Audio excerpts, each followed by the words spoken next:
What's going on, y'all? This is Joe from Candid at the Movies. Man, I'm so glad to be talking to y'all, man. I'm looking at one of the best things that I've seen in quite a while when it comes down to animation. The Disney Plus series called Eyes of Wakanda, starring Denai Guerrera, Winnie Harlow, Cress Williams, and I mean the list goes on and on. It was well acted. It was like the animation style was phenomenal. Truly enjoyed it. I know Ryan Coogler had his hands in this, so just big applause to them for this, because I'll tell you why, but I'm gonna give you what it's about first. Eyes of Wakanda is an anthology series, and it goes back into depths of what the history of Wakanda is and the history of the war dogs. And we understand who the war dogs are, through the first Black Panther film, as well as how they kind of contrast, with some of the other factions in Wakanda. So this specific, series is specifically about the war dogs and how they got their start and how they operate. So basically Wakanda sends these spies into neighboring nations, other nations and whatnot, in order to either recover or spy on or gain intel. Sometimes in some cases all three.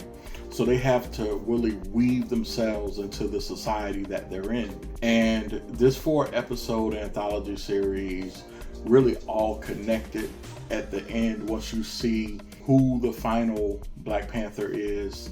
And no spoilers for me, but it is good, really, really good work. Awesome writing. Couldn't stop looking at it. The only reason why I took a break, because I was going to go all the way through, is I watched episodes 1 through 3, and then when I wanted to start episode 4, for some reason Disney Plus was giving me a problem, like the episode wouldn't start. So I ended up going back and actually watching the 4th episode this morning, and man, just phenomenal work. Okay, it was a spectacle, and you could get caught up in your emotions with some of the things that happen.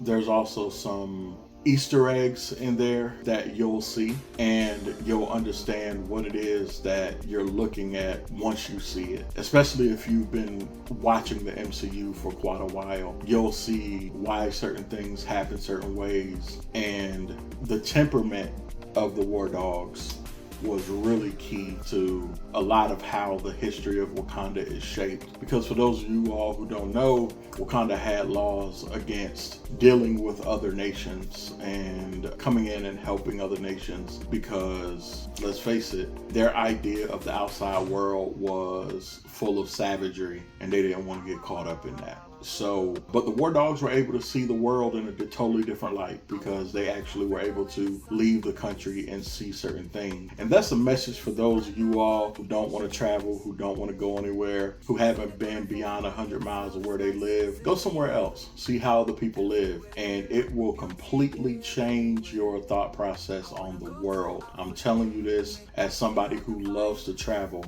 Okay, but not only is this a PSA for you to get out of your own neighborhood, but also watch Eyes of Wakanda. I will have to give this animated series a full A++. It's flawless. So let me know down in the comments below what you thought about Eyes of Wakanda, if you've seen it, or if my review here actually, kind of convinced you to watch it. But I hope that you do. Please flood the comments. Y'all take care and have a fantastic day. Peace and chicken grease.